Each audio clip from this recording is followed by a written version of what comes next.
Hello and welcome to this 2020 International Conference on Men's Issues special edition of Gender Matters with your hosts, me, Mike Buchanan, and Elizabeth Hobson, the founder and leader of the political party Justice for Men and Boys and the Women Who Love Them, respectively. This is the second of our two interviews with Dr. Warren Farrell, a legend to people with an interest in men's issues. Warren, I had the pleasure of meeting you and your wife in 2014 near Detroit at the first international conference on men's issues. We were both speakers and you delivered a well-received keynote speech. We'll put links to that speech in the low bar, along with links to the conference video playlist and the playlists of all the later men's issues conferences.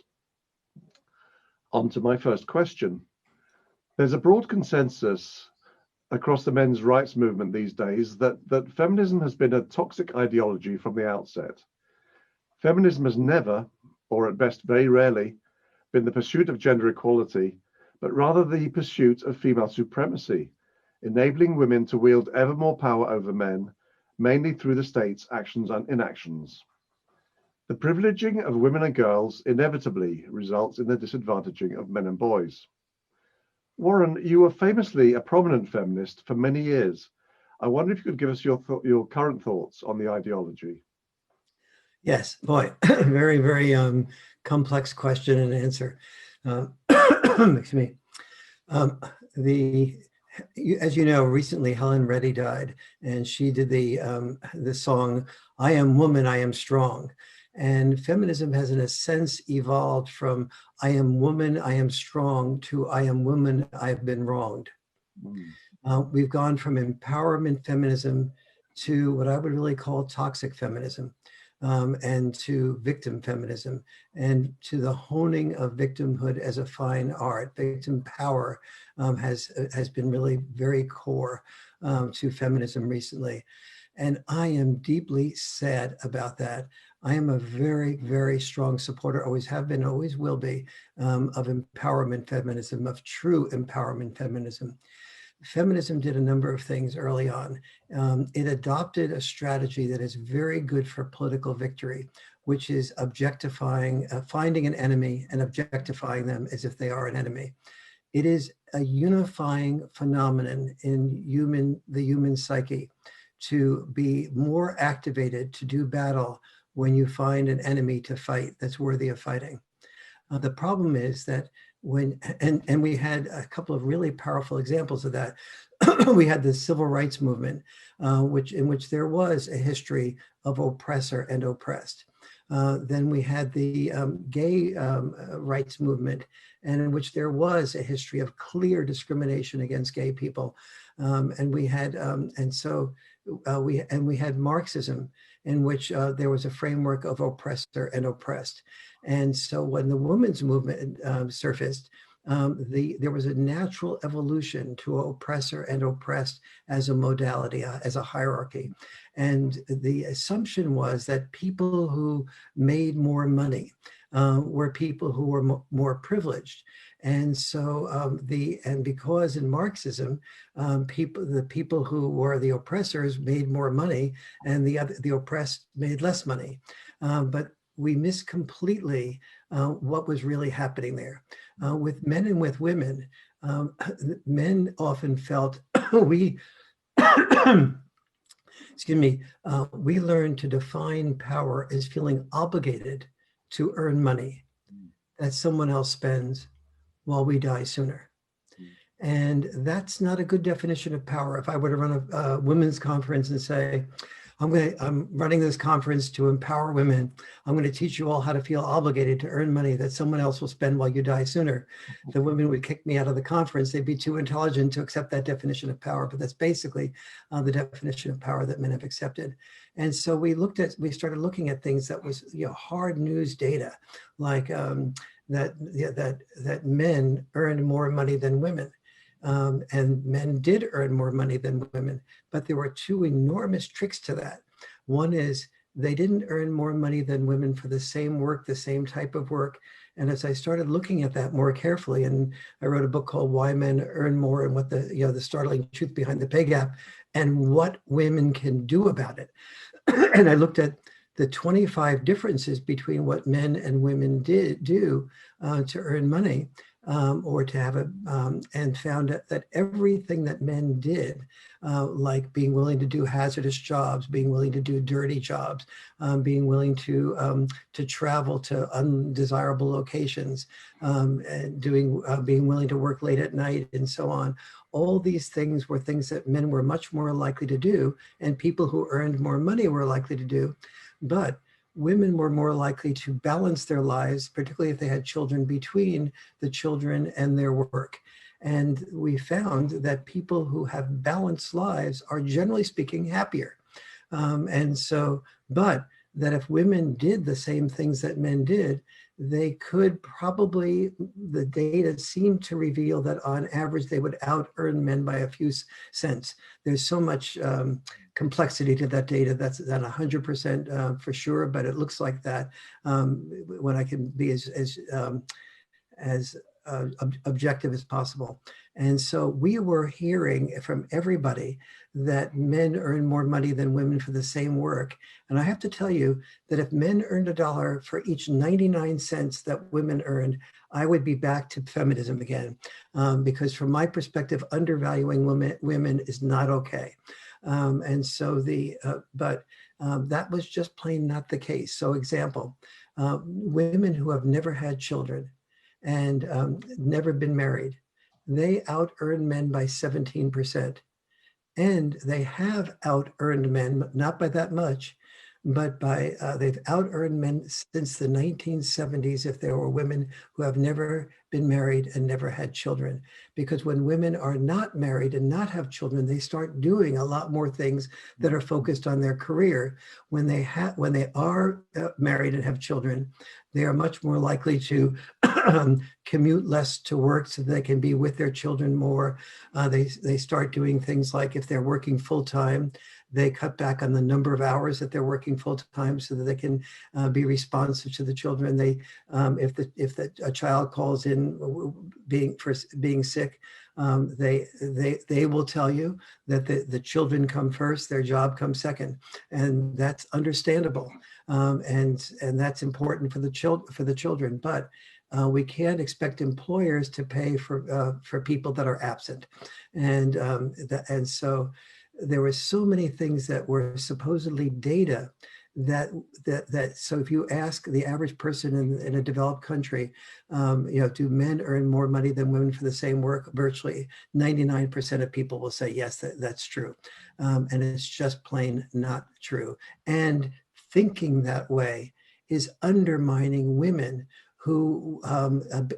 ability to know what are the 25 things that it takes to earn as much or more than women, if earning more than earning more than men, if earning more than a man is what your goal is. Second, women will oftentimes complain about things like, a man can be a have-it-all woman. A man can be a have-it-all man, but a woman, she can't be a have-it-all woman. And that's just plain not true. So for example, a woman who wants to be a have-it-all woman, and which would be, let's say, defined as have a really powerful career, have a happy marriage, have successfully raised children. And so a woman can do that if she finds one of the 49% of men who would prefer to be full-time involved with their children than full-time involved with their job. That is, the Pew Research Center asked men who were working full-time, would you prefer to work, who had children, would you prefer to work full-time or to be full-time involved with the children? 49% of them said that I'd prefer to be working full-time with my children, but the family needs the money. That's the way I love the children. And so that mentality, so if a woman wants to be a have-it-all woman, we have to be working with women to have a different modality of the way they select men. Nowadays, very successful women still tend to look for men who who are as successful or more successful, or will someday be as successful or more successful. And so as opposed to look for among those 49% of men who are motivated, who care, but who have wonderful emotional intelligence and caring skills, and would be fine about being home with the children full time if that's what the best arrangement was for her to be a habitable woman. And more importantly, he'd be the type of personality that would nurture and listen to her when she comes home with problems and challenges from work at the end of the day. He can support her and support the children. The crucial variable as to whether or not that would work is whether or not the woman will respect a man like that. If a woman does not respect a man, she cannot love a man. Oh, my understanding, Warren, it's been some years since I researched this, but the research seemed to show that the divorce rate of working women and stay-at-home fathers was sky high. It was just sky high. And I guess also this direction that you're calling for is also in a way an appeal for women to drop hypergamy. And that's not going to happen. I don't think that's going to happen this side of Christmas, Warren, is it? Let's be honest. But well, can I just before we come to Elizabeth's first question, I wonder, and this isn't something that I rolled by you beforehand, but it's just occurred to me. I wonder if you use the word toxic to describe feminism in the current era.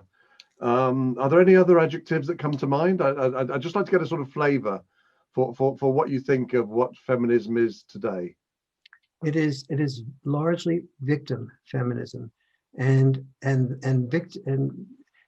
victim feminism that is not accountability feminism. When we respect somebody, we hold them accountable. And when we have hashtag Me Too, that's wonderful. Having women share feelings and fears that they had and ways that they felt hurt.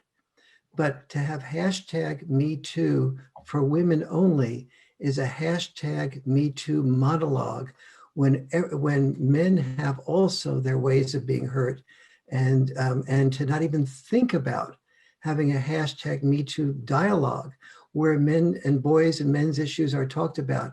How do boys feel when they're in school and they're being told the future is female? How do boys feel when they're in school and they're told that if they reach to touch a woman's hand that they've asked out on a date and she said yes? And in California, what I'm going to say now is law. You're in college and you reach out to hold the hand of a woman you have asked out on a date and she said yes.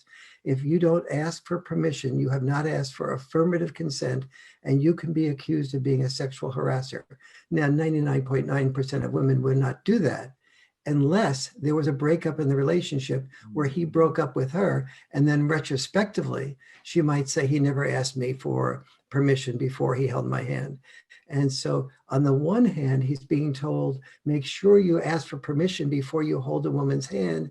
On the other hand, he's noticing that a lot of the women are really attracted to men who are far more assertive than that. And if he starts asking for the woman to, may I hold your hand? May I kiss you? May I kiss you on the cheek? May I kiss you on the lips? May I kiss you with the tongue? The woman's going to go, my God, that's about as unromantic as can be. You're some type of wimp. But if he's had a bad experience and he says, not only do I have to ask you that question, but because it's a he said, she said, I better give you a hundred or so pieces of paper to sign to make sure that at each stage of sexual assertiveness that I have permission. I mean, the woman is going to go, you must be kidding. It's like, nothing. It's completely not understanding of relationship. But more important than that, what the feminist movement is not doing is saying, we want women to learn how to be risk takers. We want women to learn how to share responsibility. So let's make sure we have in 7th and 8th grade women trained to share the risks of rejection. Because when women are trained to share the risks of rejection, then men will know who the women want.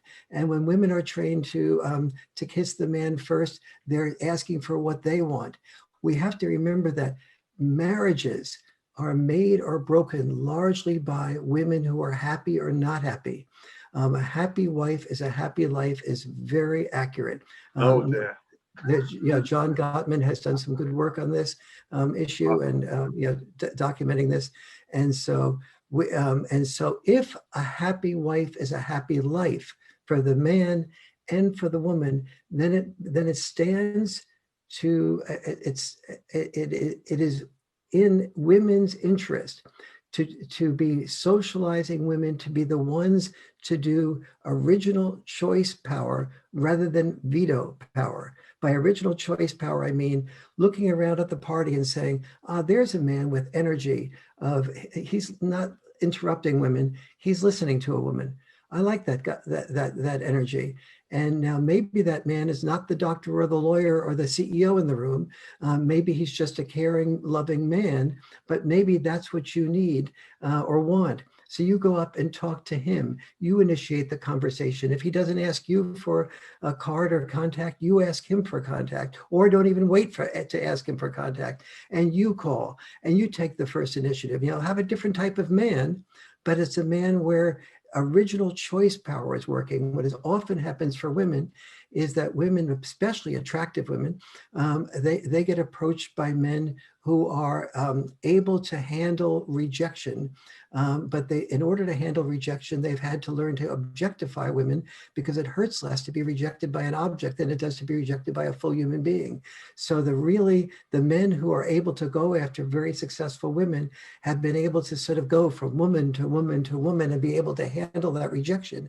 And the result is when he does get her, he's also the type of man that goes on to another woman.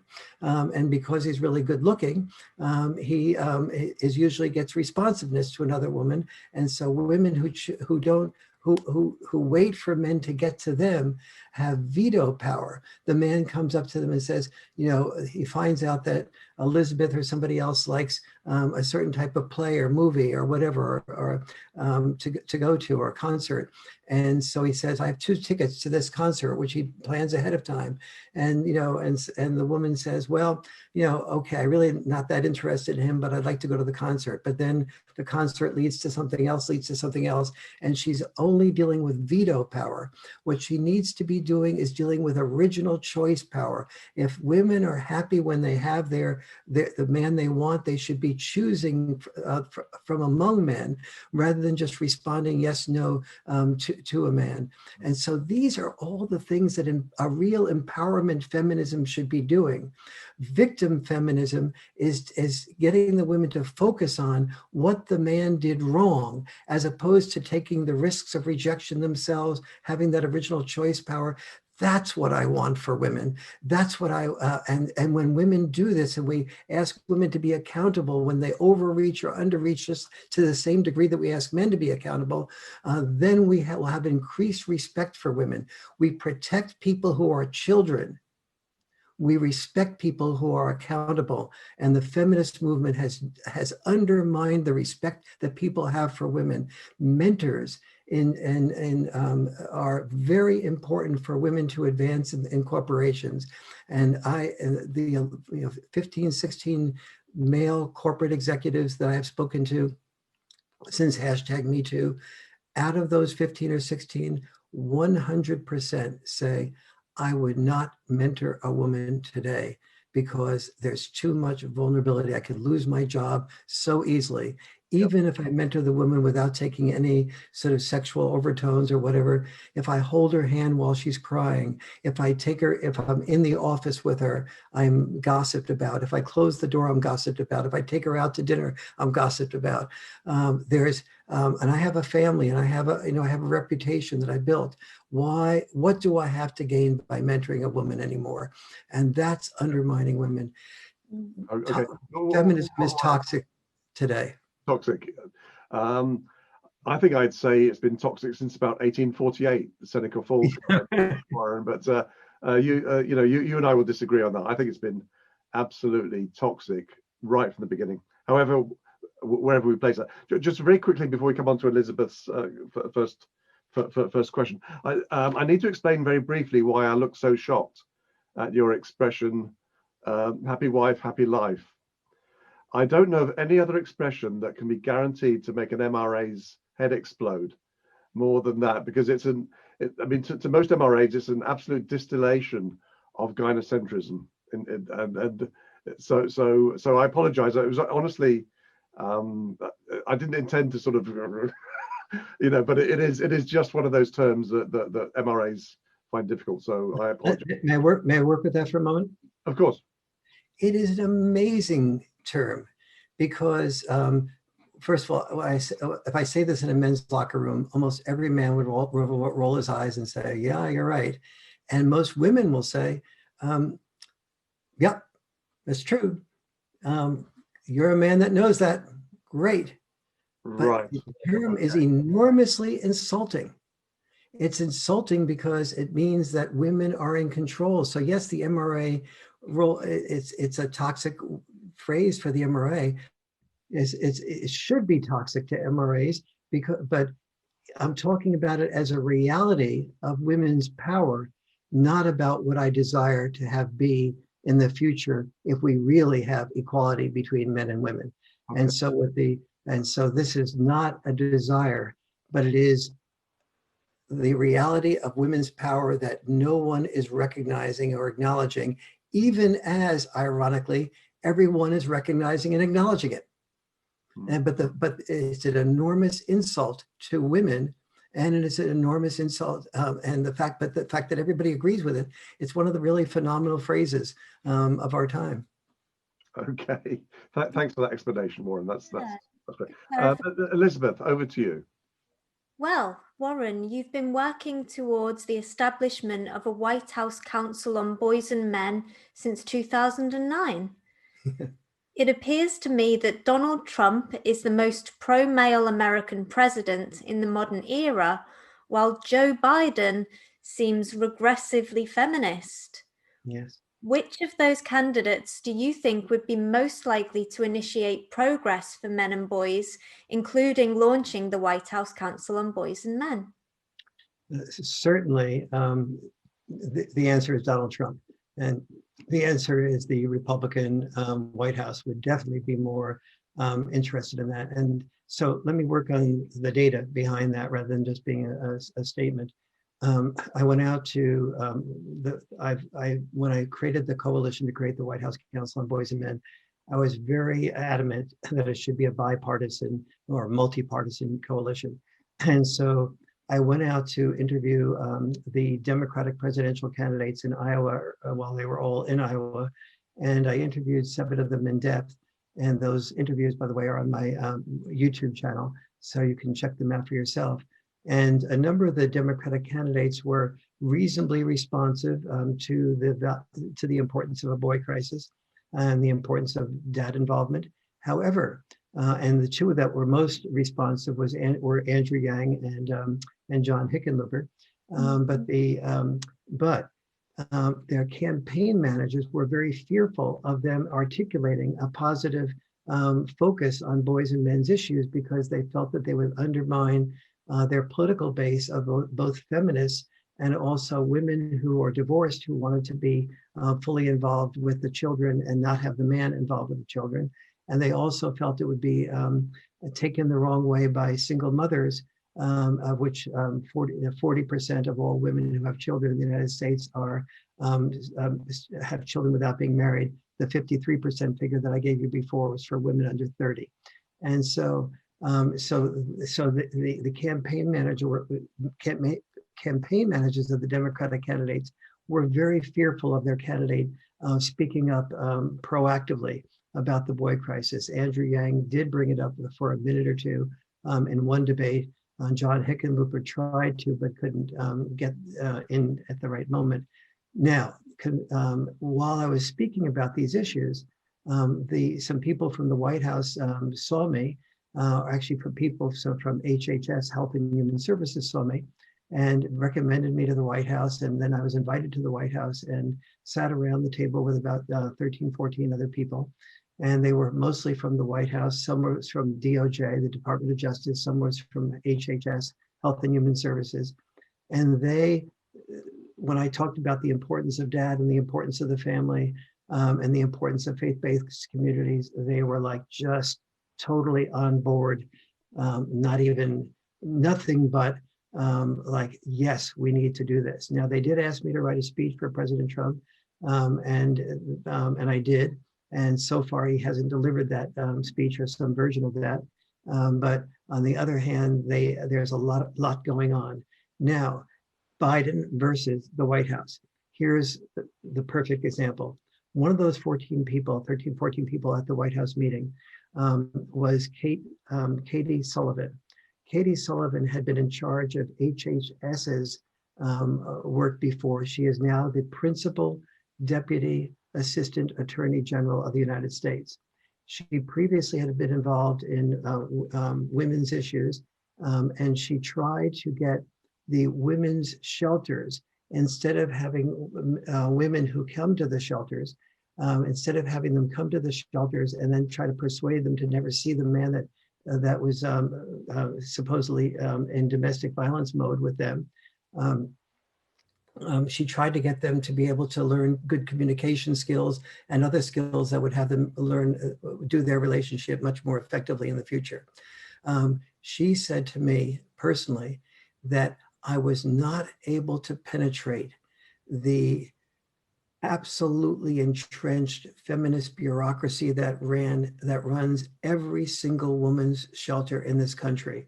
I was not able to get them to do anything more constructive. They were treating men as if they were the enemy, as opposed to treating the domestic violence as something that is usually a two-way street. We now have more than 150 studies that have been done showing that domestic violence is more than equal female to male versus male to female. And it's slightly more than equal female to male, even when women say, who was the person who hit first? Women acknowledge that they were more likely to hit the man, their husband, their boyfriend first. In dating situations, this is like 4 or 5 to 1. Women acknowledging that they hit their boyfriend before the boyfriend hit them, or they were the only ones to hit. And yet we're talking about men being made as the enemy. So now back to Biden. Biden was the one that created the Violence Against Women Act. He was the primary instigator against this, that created these shelters that were only women's shelters, that were no men's shelters, that is a clear violation of the Constitution, of the Equal Protection Clause. It's also discriminating against women. Why, if a man and a woman gets into a fight, should only the woman be forced to, only the woman have a shelter to go to? Why shouldn't the man be the one to leave the house as much as the woman is the one to leave the house? And what those shelters' jobs should be is exactly the opposite of what Biden has set up those jobs, the job of the shelter to be. The job should be to heal the relationship, to develop better communication. And so one of the purposes of my developing this couples communication course on Zoom is to be able to have this distributed to women's shelters. But Kate Sullivan has been very forthright with me about the fact that the women's shelters, even though she was supposedly in charge of the entire operation, she couldn't make any dent in the rigidity of the infrastructure of the bureaucracy of women, feminist women who almost 100% run those all female shelters and no equivalent male shelters. So I hope that made it really clear what the answer is. It did, Warren. Thank you. Absolutely clear. Thank you so much. Warren, I think our viewers would be very interested to hear your thoughts on many men's issues, but our time is limited, so I'll limit myself to 2 of them. The first is abortion. Both Elizabeth and I are pro-life, and we find most MRAs do not support the killing of unborn children. What are your thoughts on abortion? And the second issue is male genital mutilation, MGM. You're probably aware of the physical damage that is always caused by it, and the psychological damage often caused by it. Intactivists around the world look on the United States with utter horror at the high prevalence of MGM carried out in the US on cultural grounds, a matter explored memorably in Brendan Marotta's film, American Circumcision. What are your thoughts on the procedure of MGM and the likelihood of it eventually being banned in the US? Yes. Do you want me to start with the abortion or the circumcision? Please, Warren, yes. The abortion. Okay. Yes, Yeah. please. Abortion is the whole focus on it's women's body, it's women's choice, is basically a fraud, and here's why.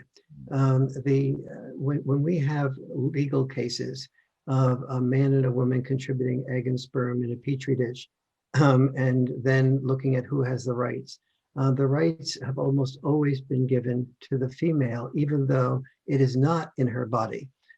This is in a petri dish. And so we're really talking, when we have surrogate parenting issues, the surrogate parent, the parent that creates the contract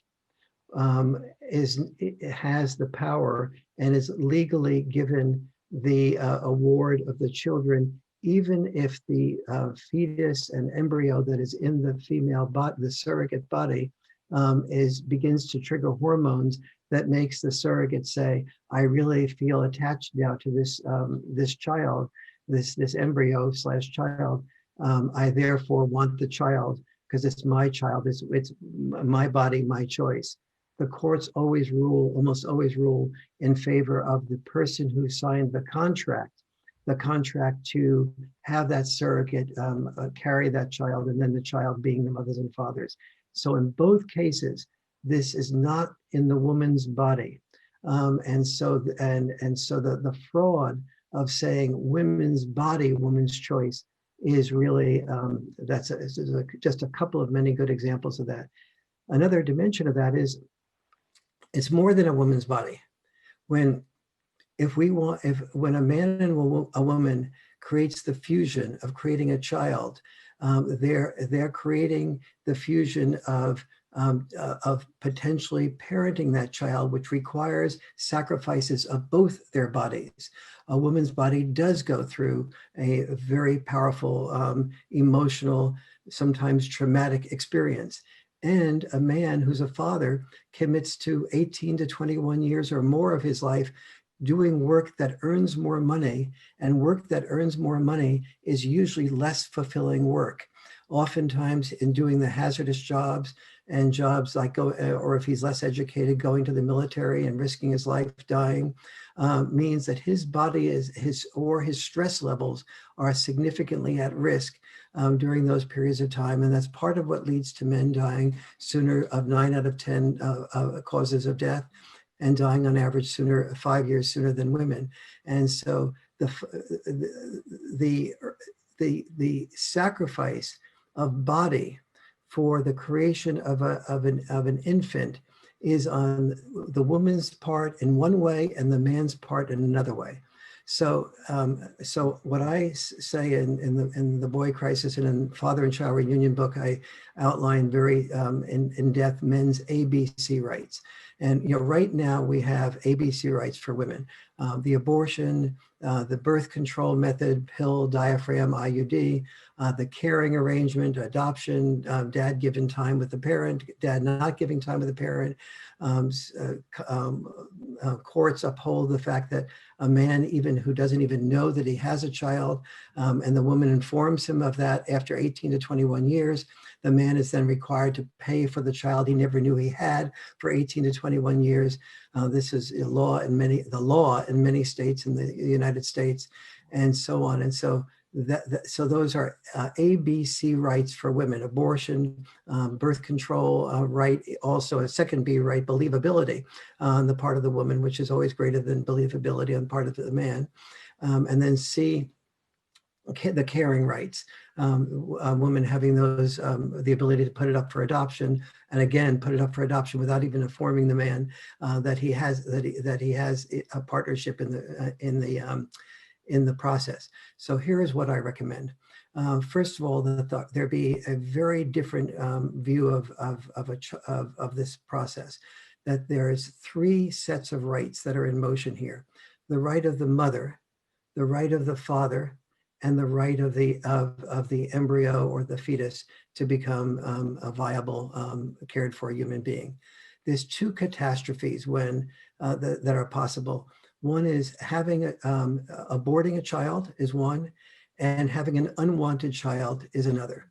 So the best contract that I can think of is for the law to state that there's about a 5-day rule, 4 days, 6 days, whatever rule, that when a woman discovers she's pregnant, she is required to notify the man or the men she believes are the possible fathers immediately, so that the process of deciding whether there's an abortion or there's or whether there is a desire to have that child can be made by both the mother and the father right from the beginning.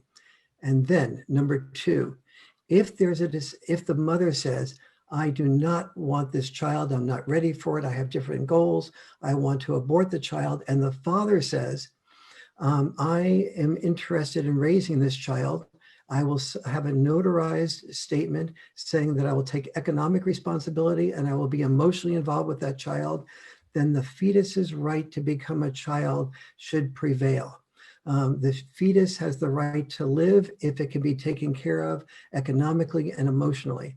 And the mother and the father has the right to know this immediately so that he can go through the same type of hesitation, doubt, thinking through process.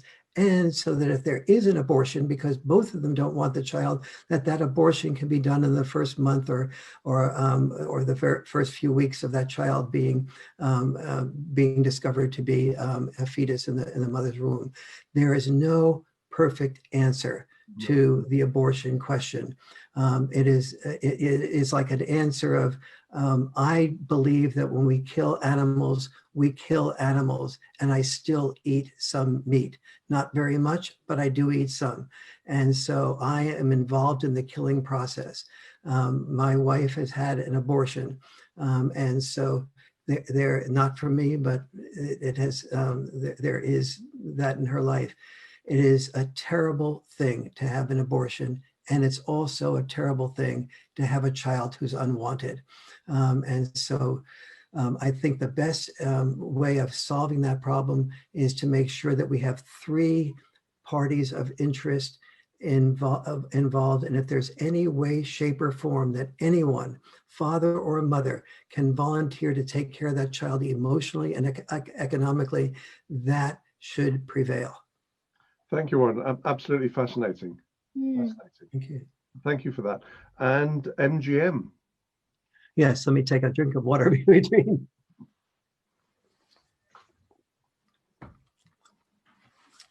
Okay, male genital mutilation is, first of all, I'd like to give you a little bit of background on this, okay? The more warrior-oriented the culture is, the more likely it was to circumcise the male. Not just to circumcise the male privately at an early age, but to wait for puberty and to march that male into the center of the community, and for the community to surround that male. This is if it was a warrior culture, and to and have that male at the age of about 13 or 12 be mutilated or circumcised in front of the entire community. And if that 12, 13-year-old boy winced while he was being cut, he was seen as not worthy of entering into manhood and male approval, because what that culture needed is a male who was perfectly okay with being disposable. And sorry, Warren, I know this happens in some African tribes to this day. Yes, absolutely. And with very, I describe some of the rituals around this in the Boy Crisis book, and it's really quite fascinating. There are many really good people that are working, like Stephen Svoboda is a very good friend of mine who is with ARC, the Attorneys for the Rights of the Child. And so we have done, so originally for many, many years, we did almost no research on what the outcome of circumcision was, because no one cared enough about whether men were hurt psychologically or physically or in any way about being disposable, because our investment as a survival society was to bribe men to risk pain and disposability, not to worry about what the risks were. That's why we didn't do studies on football. That's why we didn't do studies on circumcision. It's all part of the same process of training men in every culture to be disposable and to look at it in a positive way, that they have an opportunity to die in war. And then, which is bad enough, but it's to then turn around and call these men privileged to be willing to die so that women can be entitled to have a life of loving and being loved as opposed to killing and being killed is just really amazing. Okay. So can I ask Warren, sorry, time's pressing a little bit and we need to come to Elizabeth's final question, but do you find yourself, knowing as many people as you do, are you optimistic that the day is coming when America will make it illegal and enforce that? I believe some states probably will begin to make it illegal first, and then it will be a little bit like gay marriage. It'll happen state by state, and then it will begin to develop a greater sense of education and consciousness. Most people in the United States are not even educated about it, and you don't want to really put up something for a legal review until that there's at least a certain percentage of people that are likely to support it. What sort of time frame there? A few years, or? I would imagine somewhere between 7 and 20 years to begin to make significant progress in that direction. I mean, that would be a wonderful day when a state does that. Okay, yes. Thank you, Warren. Absolutely fascinating. Elizabeth, over to you. Thank you. So I've recently interviewed Martin Seeger, also for the ICMI 20. He's a consultant clinical psychologist and founding member of the Male Psychology Network here in the UK. And he's got some really interesting and important things to say. One finding of his, along with John Barry, was that not only is the feminist theory of hegemonic masculinity useless for explaining the vast majority of behaviors exhibited by men and boys, but that positive attitudes to masculinity are protective of the mental health of men and boys and can even serve as a defense against suicidality. Martin, along with several co-authors, also advocates for a new understanding of masculinity based on archetypes rather than stereotypes. So instead of assuming that we should socially condition boys to be more like girls, we should accept that masculine characteristics that of course are not confined exclusively to men and boys, like biological drives to be strong, to provide and protect, run deep. We therefore need to respond to men and boys in distress, bearing that in mind. Tailor our messages and approaches when supporting men and boys to accommodate what is already in them, not what we think should be in them if they weren't so emotionally illiterate. Yeah. So I'd be really interested to hear your thoughts on Martin's ideas. I imagine you might have some nuanced caveats, but it strikes me that there's a rather beautiful confluence between his work and yours, both of which can ultimately lead us to more humane, more empathic, and more effective ways of supporting men and boys. Absolutely. I had the honor and the pleasure of spending a couple of days with Martin Seeger and John Barry when I was in England speaking to the British Psychological Association, where we're trying to get that approved, and two of them have been so devoted and made such good contributions. So let me deal with hegemonic masculinity first. Imagine being told as a woman that you are, you should be thinking of yourself as a real female if you were willing to die in that nation's war. If you were expected to take all the hazardous jobs, and that 93% of the people that died at hazardous jobs would be you, a woman, and you'd be considered more feminine if you took all the hazardous jobs. And that if you were married, that your job as a woman would be to give up doing what you wanted to do to make sure you provided enough money to support the family. And if your husband had 3 or 4 or 5 or 6 children, you were expected to provide enough money to be part of those 3 or 4 or 5, 6 children. Now, the people who understand this in the world better than anybody else are the millennials who are in Japan. they have a game called karoshi. The game karoshi, karoshi means in Japanese, death at the desk or death from overwork. So this game that the millennials play called karoshi, each person has a figure, and the person who wins at the karoshi is the person who is able to climb to the top of the ladder of the corporation or the business or be most successful first. And by the time the one who wins gets the privilege of committing suicide. What the millennials are seeing is that that masculinity is not hegemonic. It's a prison that men have been put in by trained to think of themselves as being powerful by, as I said before in the last interview, earning money that somebody else spends while they die sooner. And dying sooner is not hegemonic. It's not about power. It's about a type of powerlessness. Mm-hmm. And we've bribed men with social bribes to think of themselves as heroes and powerful if they follow all the rules of this prison to earn more money that someone else spends, as opposed to having what women have when a child is born and they're a middle upper class child in a family, and both the man and the woman are working. The woman, when there's a pregnancy, says, okay, I have three choices now. I can continue working full time, I can be with the children full time, or I can do some combination of both. And the man says, well, I have three choices too. I'm hegemonic. I can work full time, I can work full time, or I can work full time. Without even understanding that, that he's just following whatever the woman says. And if the woman decides to be full-time with the children, which in the United States, 40% of married women who have children are full-time with the children, 40% work full-time, but usually fewer hours than they did before, and 20% work part-time. Whereas the male is much more likely to work full-time. And as you pointed out before, Mike, when he doesn't work full-time, when he's home with the children full-time, while that is often a potentially good solution, often the woman loses respect for him, and the respect means the beginning of the deterioration of the marriage. So if we look at those things, men are far from hegemonic.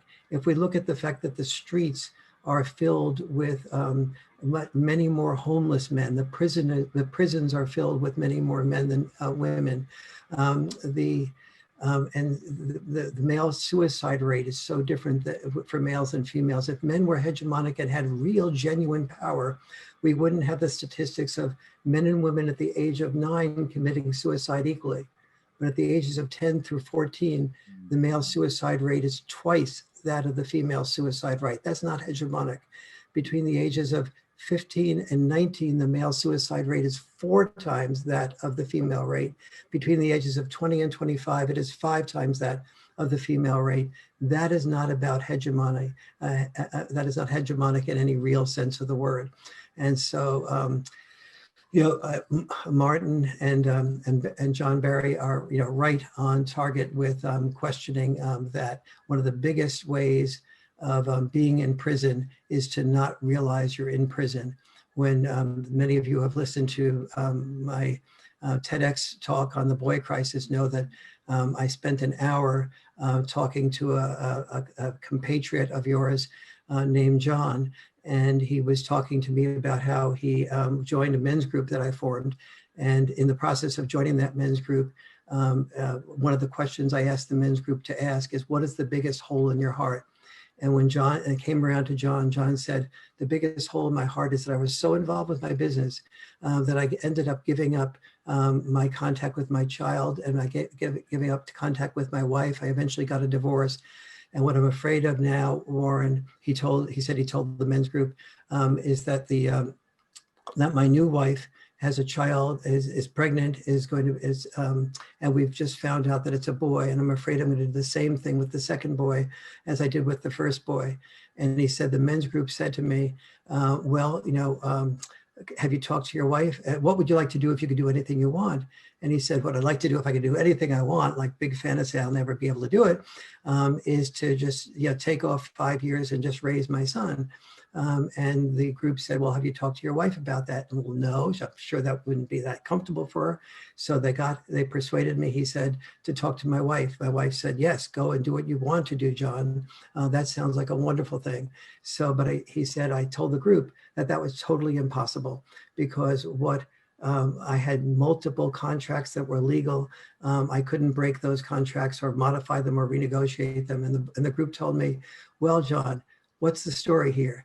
Do you own them or do they own you? Has your success created a prison for you?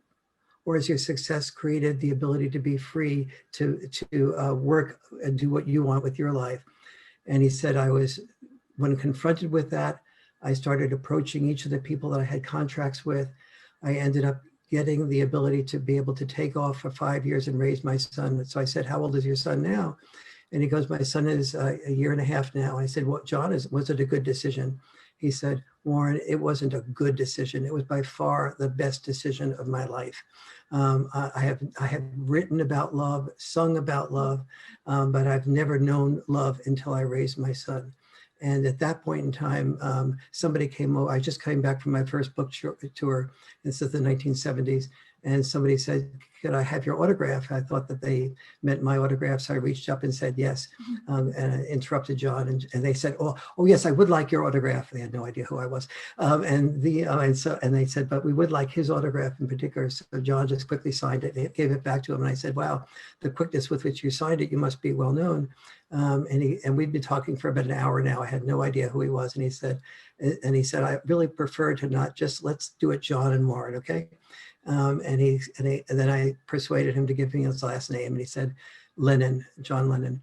And so I said, John Lennon, I recognize that name. Are you a member of a singing group? And I was so proud of myself that I knew it was a part of a group.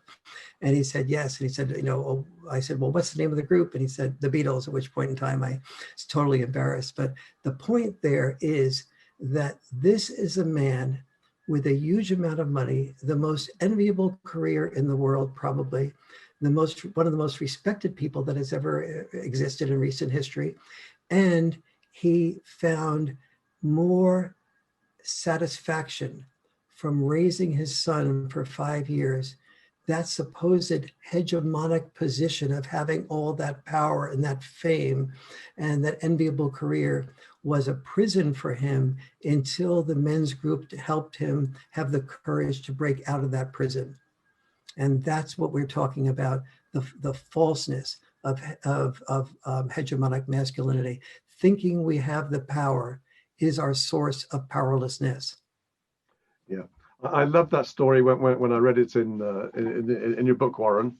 And may I just say, that should be on everyone's bookshelf, not just MRAs. That's a given, but everyone else's as well. Amazing book. Thank you.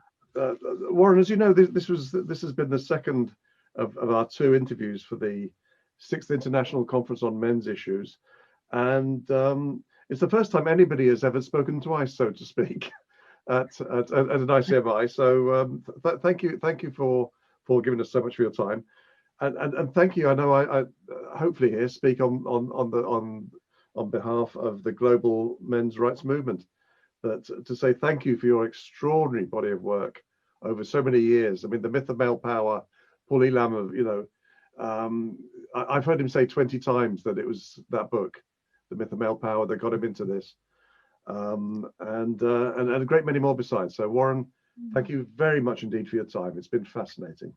Thank you. I want to make it really clear too that I was really looking forward to this. I've been interviewed by Elizabeth once before, and her questions were always thoughtful. I've had a long-term respect for you, Mike, and what you're doing.